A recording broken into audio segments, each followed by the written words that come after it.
So welcome everybody. Um, hey, once you're up and at 'em, it's just fine. So welcome to this this Gemini New Moon meditation. So the exact moment will be in about 29 moments from now. Exact moment of the new moon. We'll do a little bit of a silent meditation for that. So I'd like to start with a quote from Michael's Gemini New Moon meditation from last year. The conjunction of sun, moon, and earth at every new moon negates the decaying, vampiristic tendency of that abandoned shell that we call the moon. And for us, it's an opportunity to bring solar power into our lunar vehicles, which eventually brings about a great transformation. So thank you, Michael. This is a screenshot from that webinar series. Notice the 3 ballpoint pens stuck in the shirt. It was easy to like Michael Robbins.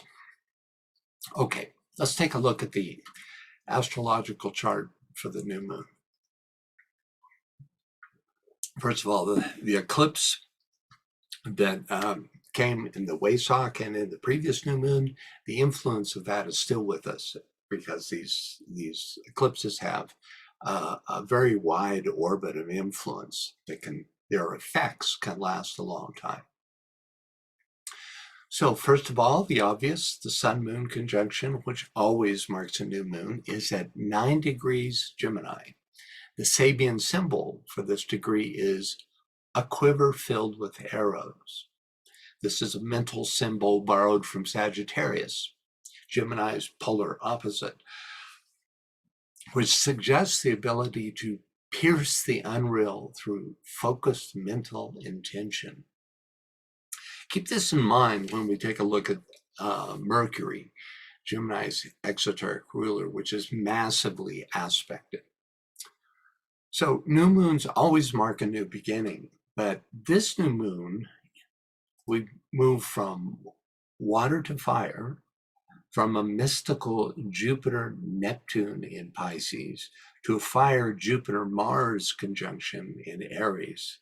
Thus, from an inner contemplative opportunity to a time for doing. Being in Aries, this combo has the potential to break the grip of old patterns, allowing for a new re-energizing cycle to emerge. Mars conjunct Jupiter in Aries has a focused quality, promoting conviction, drive, and determination. A great combo for fighting the good fight, for championing worthy causes. This is a very fiery energy and very physical, a time for doing. But when considering a course of action, just remember that Mercury is still retrograde until June 3rd. I find it interesting that Jupiter, the exoteric ruler of Pisces, has moved from a conjunction with sacred 6th ray Neptune into Aries to conjunct non-sacred 6th ray Mars, exoteric ruler of Aries. From one exoteric ruler to the next, and from one 6th ray planet to the next. It's just quite a dance. It's as if Jupiter is facilitating a descent of 6th ray energy. Water to fire also means from flooding, which we've seen a lot of this winter, especially in Australia, to wildfires, which are already springing up. In fact, right now, the largest wildfire in New Mexico's history is burning in its northern mountains. Okay, with the new moon, we also have retrograde Mercury squaring Saturn, sextile Neptune, wide conjunction to Uranus, and I'll talk about that in a minute, and trining Pluto, very tight trine with Pluto, opening the door to a lot of outer planet transmission, reception. And Mercury is also in a tight conjunction, less than ½ degree, with Algol, a star associated with Medusa's head in the constellation Perseus. Algol is traditionally associated with sudden violence, like the recent school shootings in Texas, but also can bring about changes in government, especially heads of state. In the old days, it was considered a sign of decapitation. Okay, let's take a look at all these Mercury aspects. Normally, the 10 degrees orb that we see between Mercury and Uranus would be too wide to count as a conjunction. But the North Node, which bisects their position, pulls them into contact, giving us a link between higher and lower mind in relation to our future collective ideals. That's the North Node.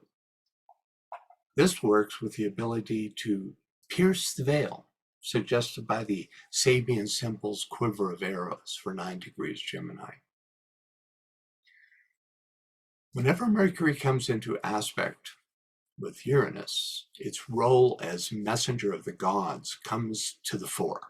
In this case, bringing into our brain consciousness, lower mind, the opportunity, Saturn, to uncover all that hinders, Pluto, humanity's ideal expression, Neptune. So it brings into our brain consciousness the opportunity to uncover all that hinders humanity's ideal expression through these many aspects. Very powerful configuration. And carrying the determination to embody this purpose, we have Mars, who we learned at the conference can, once we gain control of our desire nature, act as a spiritual warrior, a role intensified by its conjunction with Jupiter in Aries. Very much a doing kind of a place for Mars. Okay, let's begin to focus on our meditation.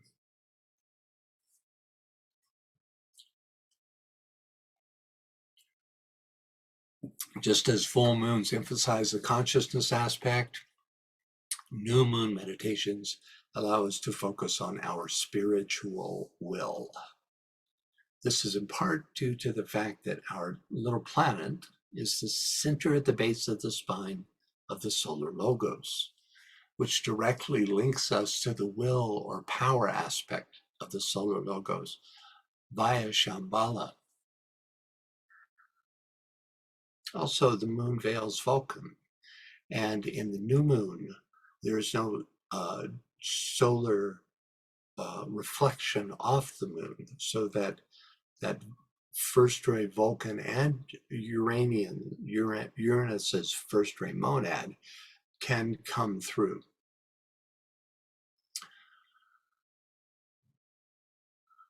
All right. So if you can, spines erect to align your centers and start using regular deep breaths to calm your physical,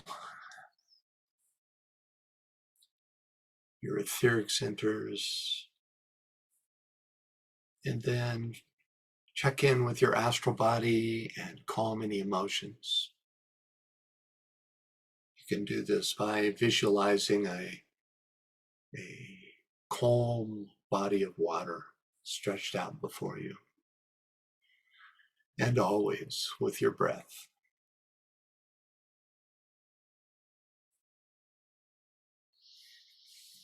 So now let us lift our awareness onto the mental plane where we can come together as a group and where we are gradually beginning to realize that there is no thy soul and my soul, but just this group soul, which is part of the great soul field of humanity.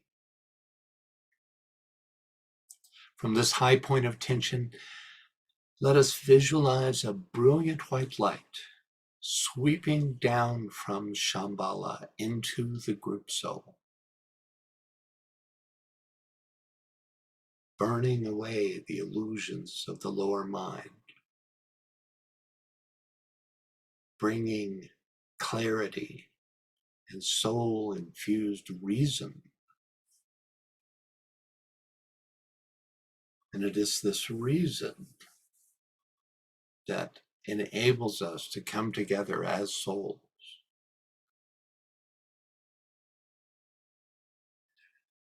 And thus hold our group mind steady in the light. As Michael says, we're all in this together.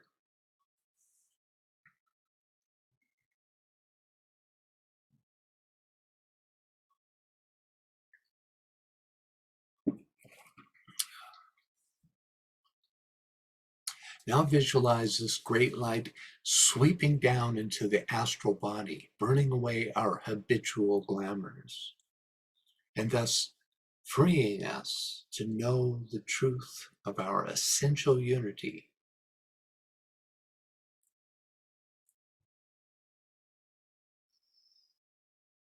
This aligns us with the angel of the presence and opens the door for this group to become an instrument for hierarchical use, an agent of the Christ.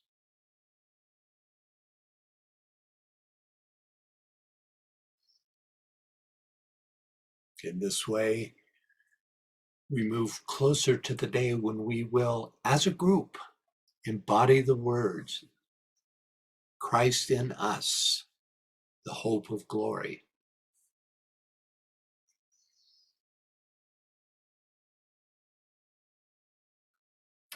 Now let us visualize this white light from Shambhala is now descending.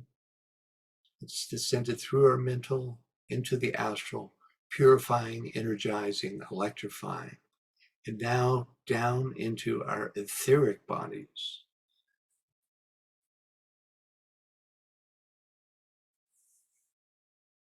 Vivifying our head center,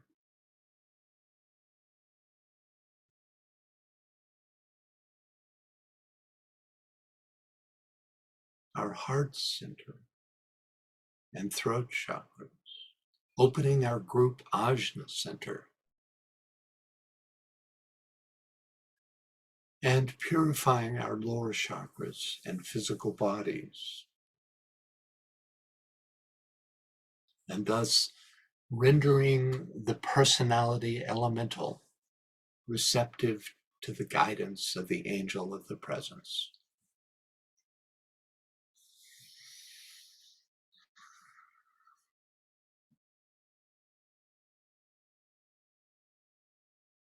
We'll now intensify this presence by simultaneously sounding the Om 3 times while silently intoning the secondary words of power, I see the greatest light, and at the same time projecting a beam of pure white light upward towards Shambhala.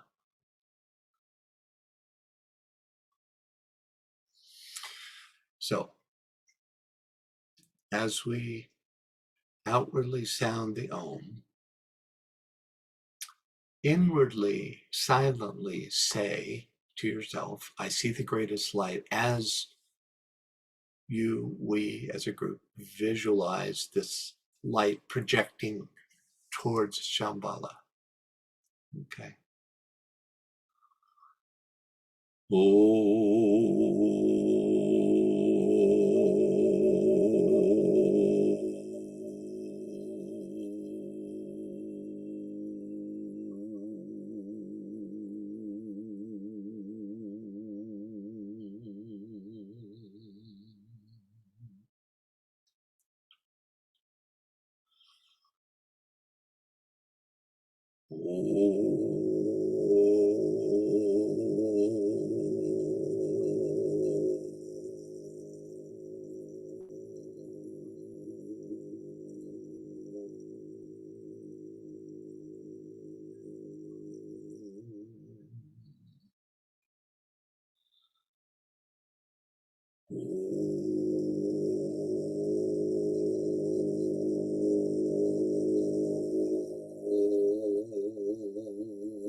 Now let us visualize that upward light being met by the light of Shambhala, the light of life itself.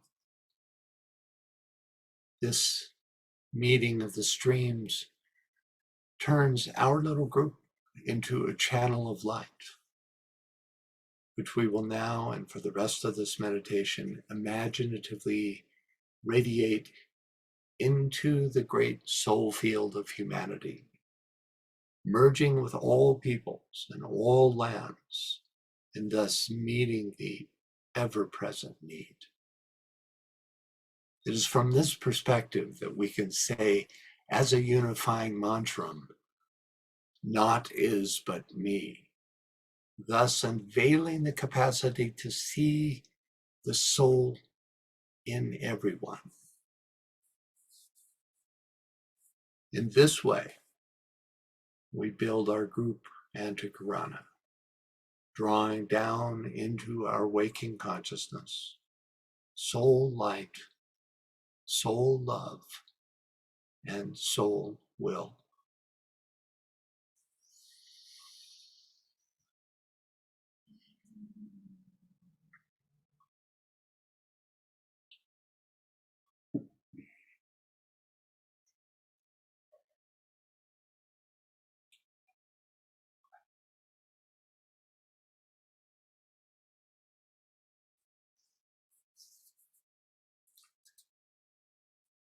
Gemini's keywords are, I recognize my other self, and in the waning of that self, I grow and glow.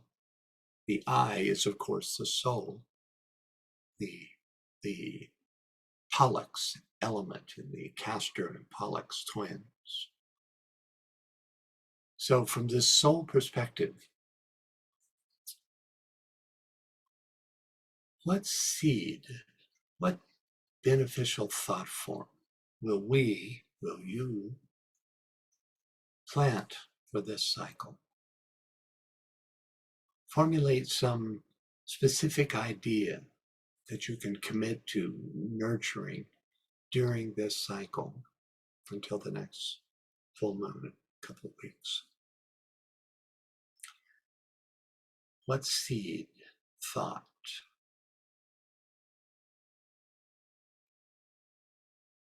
When you have your idea, take a moment and jot it down.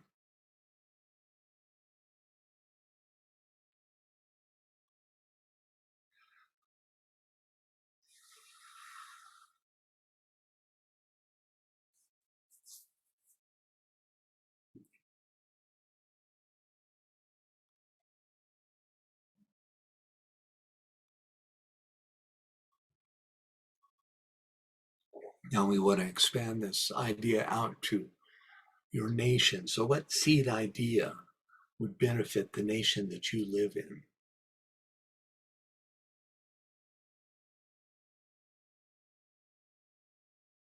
What does the peoples of your nation most need? What seed, if developed, would add light to the causal body of your nation? When you have your idea, you can jot it down.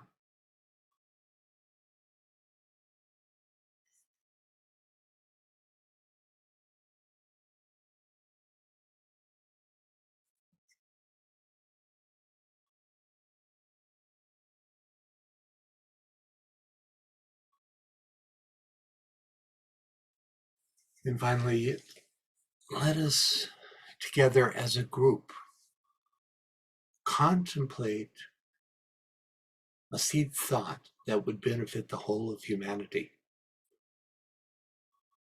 What seed, if adopted and developed, would lighten and spiritually energize humanity's causal body? What seed would you plant for humanity as a whole?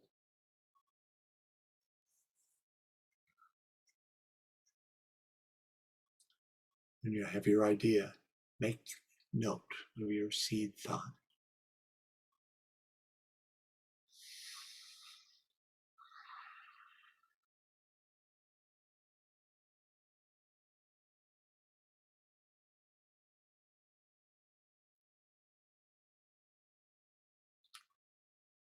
Okay.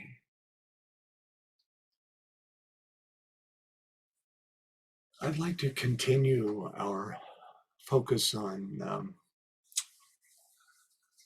the somewhat briefer version of meditation 2 from Discipleship in the New Age, Volume 2, which was the first meditation, so I've heard, given by DK for group work. So I led this at the conference and at the last new moon. So let's start by lifting our focus to the group head center, the highest point of tension that you can imagine, visualize, recognize within yourself, and seeing it as a portal to the group head center. All the centers in your own body are portals to the group centers.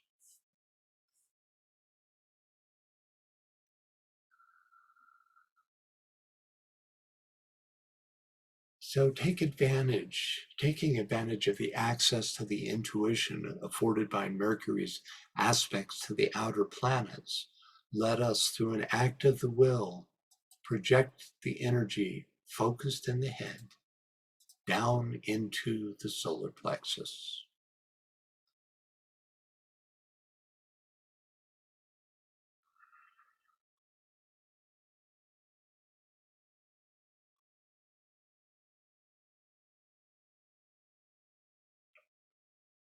To facilitate this descent of energy, let us intone the following mantra. I am the soul, and also love I am. Above all else, I am both will and fixed design.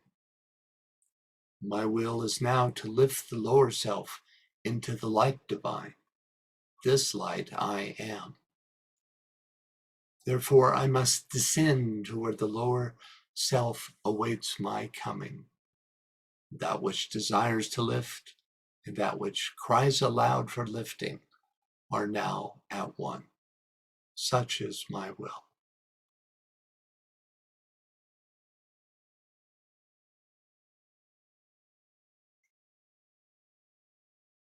Let's take a minute to consider the energetic interplay between the awakened and the awakening points within the solar plexus in preparation for their transference to the heart center.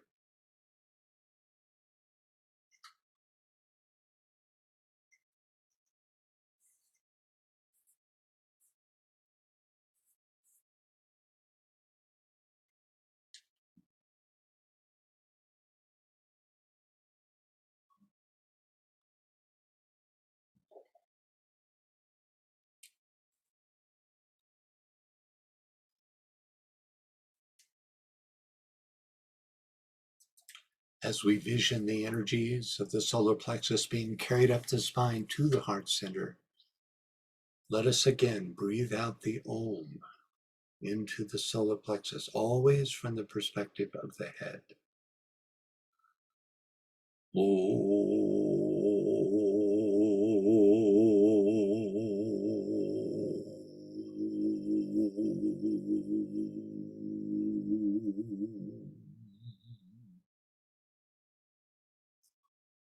Now, draw the focused energy created up the spine into the heart, then up to the throat, at the Ajna center, and finally into the head, the seat of soul consciousness. DK tells us that this works to merge the soul and personality consciousness. So we'll close with just a few moments of silent meditation. We have about 3 minutes until the moment of the exact moment of the new moon. And I will sound an ohm at that moment. And then we'll continue to meditate for 10 further moments. Then we'll end with an ohm. So.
So think about your seed thoughts during the next couple of weeks, and think about how they interrelate your individual personality, soul,